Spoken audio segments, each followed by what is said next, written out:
मामले में एसटीएफ अपनी जांच कर रही है। अब तक एसटीएफ मामले से जुड़े 41 अभियुक्तों को गिरफ्तार भी कर चुकी है, जिनमें से 18 के खिलाफ एसटीएफ ने मंगलवार को चार्जशीट दायर कर दी है। जांच अभी तक चल रही है, लेकिन पुलिस महानिदेशक का कहना है कि ये जांच अपने अंतिम दौर में है।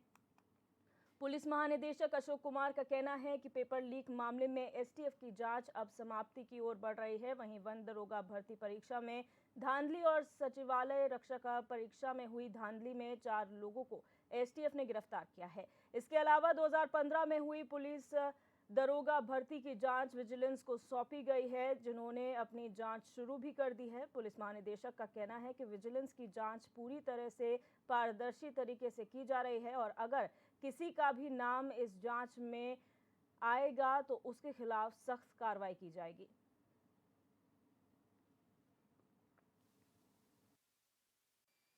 देखिए, जो दो ऐसी विवेचनाएं हैं जिनमें अभी नया अरेस्टिंग शुरू हुआ है। आप देख सकते हैं, एक तो ऑनलाइन वन दरोगा भर्ती ऑनलाइन जो थी, और एक जो है 2016 वाला वीडियो वीपीडीओ, तो उसमें थोड़ा आगे और बढ़ेगा मामला भी। तो सर यूपीएससी को लेकर क्या माना जाए, इसमें अपडेट क्या है?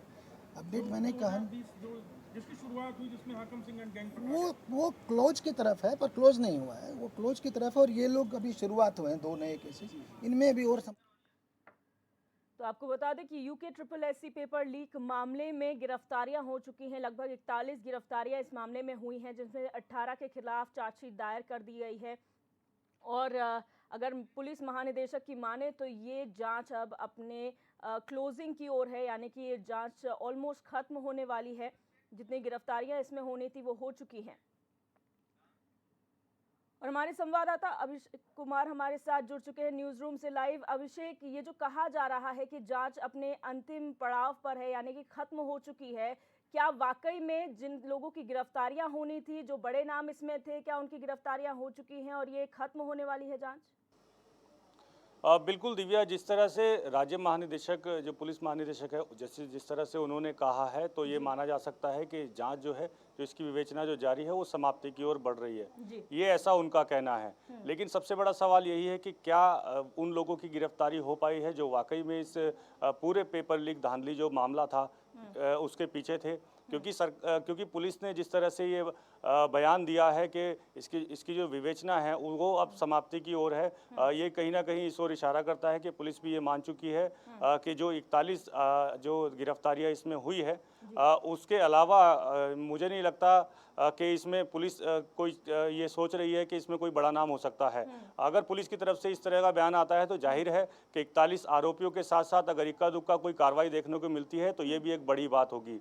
लेकिन ये एक बड़ा सवाल है, क्योंकि जब इस केस की जो है शुरुआत हुई थी, यानी ये केस जब सामने आया था, तभी ये कहा जा रहा था कि कई सफ़ेदपोश, कई बड़े ऐसे नाम होंगे जिनके शय पर जो है ये इतने बड़े पैमाने पर भर्ती घोटाला किया गया है। लेकिन जिस तरह से पुलिस महानिदेशक ने ये बयान जारी किया है, वो इस ओर इशारा करता है कि पुलिस मान चुकी है कि यही वो आरोपी थे जो परीक्षा पेपर लीक धांधली में शामिल थे, और ऐसा कोई बड़ा नाम इस पूरी जो 41 लोगों की गिरफ्तारी हुई है उनमें ऐसा कोई बड़ा नाम नहीं है, जिससे ये कहा जाए कि पॉलिटिकल संरक्षण भी एक तरह से इन सभी आरोपियों को था। यानी इस पेपर लीक मामले में ऐसा कोई बड़ा नाम नहीं आया है जिससे कहा जा सकता है कि कोई बड़ा सफ़ेदपोश जो है उसमें नामजद हुआ है या उसको गिरफ्तारी के लिए एसटीएफ कोशिश कर रही है। अभी तक ऐसा बिल्कुल नहीं है, लेकिन आगे भी किस तरह की जांच रहेगी। हालांकि ये ज़रूर साफ किया है जो डीजीपी हैं उत्तराखंड के, कि उन्होंने कहा है कि विवेचना जारी है, समाप्ति की ओर है, लेकिन समाप्त नहीं हुई है।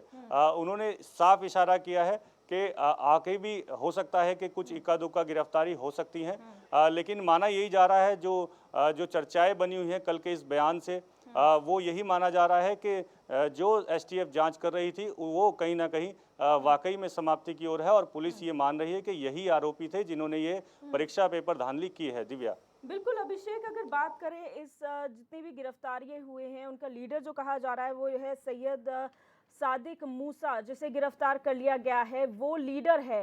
क्या इन सभी से जो बड़े नाम निकलकर सामने आए हैं, जो हाकम सिंह है या मूसा है, इनकी गिरफ्तारियों में पूछताछ के दौरान कोई बड़े नाम निकलकर सामने नहीं आए जो इस बात पर इशारा करे कि नहीं, इनको महज संरक्षण मिल रहा था, इनके पीछे भी कोई और है? देखिए दिव्या, क्योंकि जब ये जो मामला है दर्ज किया गया एसटीएफ ने 22 जुलाई को, उसके बाद 6 गिरफ्तारियां इसमें एक साथ की गई थी। और उनके पूछताछ के आधार पर आगे की जो गिरफ्तारियां हुई हैं वो उसी पूछताछ के आधार पर जो इनपुट मिले थे उसके आधार पर की गई थी। लेकिन जितने भी आरोपियों की गिरफ्तारी चल रही थी उसमें सबसे बड़ा जो नाम आया था वो जो हाकम सिंह जो गिरफ्तार किया गया था, देहरादून से उसकी लोकेशन मिली थी तो देहरादून से उसको गिरफ्तार किया गया था। वो सबसे बड़ा नाम जो है इसमें निकल के आया था। लेकिन इसके बाद जो है जो पूरी जांच थी वो दो बड़े नामों के ऊपर चली गई थी, एक सादिक मूसा और योगेश्वर राव। अंत में जो आखिरी गिरफ्तारी जैसे ही इन दोनों लोगों की हुई है, शायद ये पुलिस मान चुकी थी कि यही जो दो लोग हैं वही इस पूरे मामले के मास्टरमाइंड है। उन लोगों को यूपी एसटीएफ की मदद से लखनऊ से गिरफ्तार भी कर लिया। अब उनको जो है जेल भी भेजा गया है।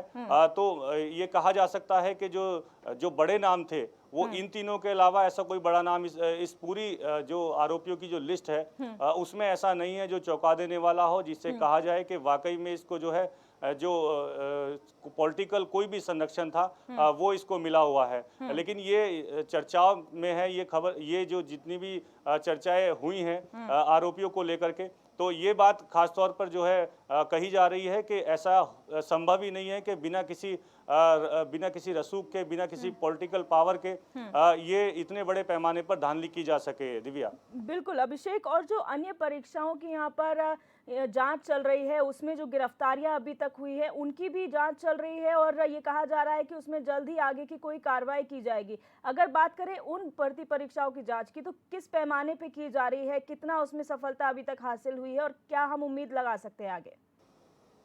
देखिए दिव्या, जो और भी विवेचना चल रही हैं उसमें भी गिरफ्तारियां हो रही हैं। जो वन दरोगा भर्ती है उसमें गिरफ्तारी हुई है, 3 लोगों की गिरफ्तार उसमें किया गया है। इसके अलावा सचिवालय रक्षक में भी एक आरोपी को गिरफ्तार किया गया है। उसके अलावा विजिलेंस ने भी जो दरोगा भर्ती थी 2015 की उसमें भी उन्होंने जांच शुरू कर दी है। तो कहा जा सकता है कि जो जांच है वो चल रही है, जो और भी केस हैं उसमें जांच चल रही है और संभवतः कि कुछ दिनों में गिरफ्तारी भी होगी।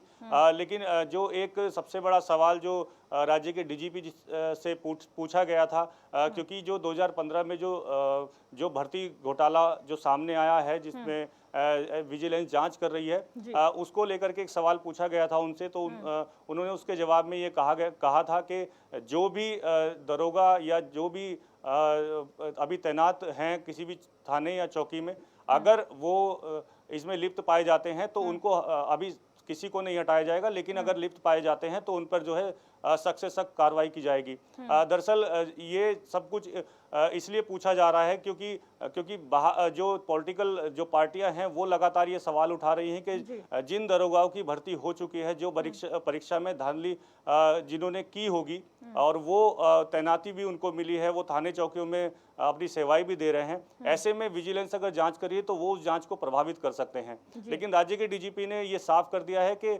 क्योंकि इतने बड़े पैमाने पर, क्योंकि ये 300 से ज़्यादा दरोगा हैं जो भर्ती हुए थे, उनको इतने बड़े पैमाने पर हटाना या फिर उनको चौकियों से जो है निष्कासित करना है, तो ये एक बड़ी कार्रवाई हो सकती है। इसमें बहुत चीज़ें बहुत पैनिक भी हो जाती हैं। लेकिन राज्य के डीजीपी ने ये साफ कहा है कि विजिलेंस को थोड़े भी तथ्य अगर किसी के खिलाफ मिलते हैं तो उसके खिलाफ सख्त कार्रवाई होगी, यानी उसके खिलाफ सस्पेंशन भी किया जाएगा, आगे की कार्रवाई भी जो है विजिलेंस करेगी। तो ये जो है एक बड़ी बात राज्य के डीजीपी ने कही है, जिससे जाहिर होता है कि जो विजिलेंस की जांच है या एसटीएफ जो अपनी और भी केस की विवेचना कर रही है उसकी जो जांच है उसको पारदर्शी बनाने के लिए राज्य के जो डीजीपी हैं उनका ये बयान बड़ा महत्वपूर्ण है। दिव्या जी अभिषेक, आप बने रहिए हमारे साथ, अगली खबर पर भी आपसे जानकारी लेंगे।